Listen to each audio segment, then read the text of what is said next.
one thing, then another. Don't forget to read and yoga class and the dinner reservation with friends. You get into the all-new Nissan Murano. All right, good morning, everyone.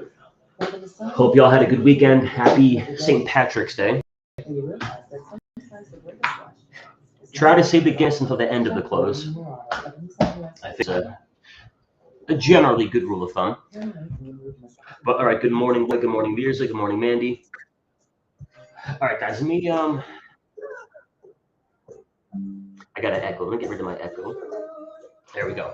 All right, guys, so into the week ahead here. Futures are pretty quiet. Bitcoin down 1.5, S&P's up 0.10, up 0.3. The RUT, YM, and gold pretty quiet. But looking back at the action from Friday,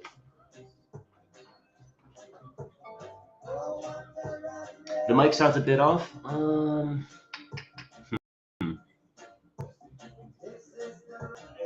right, hang tight. Let me try to figure out the issue with the mic here. What could be the problem? Oh, the Bob Marley. You can hear the Bob Marley? All right, how about now? No more Bob?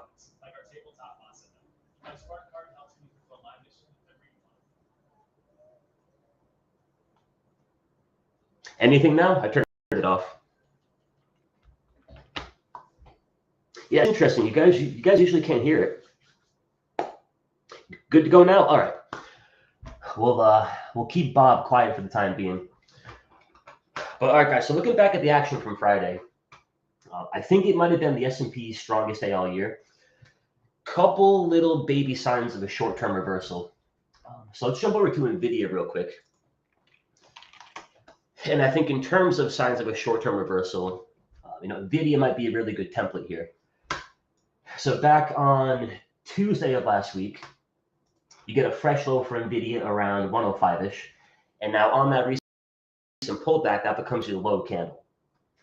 So there's your fresh low. And then the following candle on Wednesday's session, you crank out a close about the high of that low bar. The high for that low bar being 112 and change. So it's not the the end all be all, but can make for a decent little short-term reversal. Figure anybody getting short around NVIDIA 108, 106, 105. If you're getting short down here, then by the time things close on Wednesday, you're already going to feel a little bit of pressure. From there, NVIDIA goes 113, 115, 120 and change. So that little close back above the high, that low bar, again, not always, but a lot of times, can at least kick off that pullback, or the reversal, rather, to your falling 21 EMA. And I think the other big part of it here, which we haven't seen on the S&Ps, haven't seen on the QQQ, all the above, little shift in momentum and a little shift of structure here on the hourly. We get the MACD line back above zero. So trying to get momentum to back into a bit more of a bull cycle, and then getting the hourly 21 back above the hourly 50. A little bit of improvement in the structure. And you'll notice once you get that 21 EMA back above the 50, NVIDIA finally gets a chance to just try to catch its breath. There's a little back and forth, a little consolidation. From there, you kick off the path back into 120. So it's your daily chart closing above the high of the low bar, and then getting your hourly chart with a couple signs of it. So the S&Ps, for example, in terms of trying to call for that reversal, they've got one part of the equation.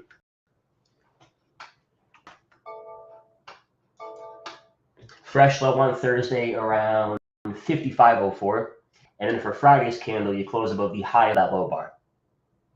Meaning anybody getting short at 55.50, 55.25-ish, they're maybe going to feel the heat here.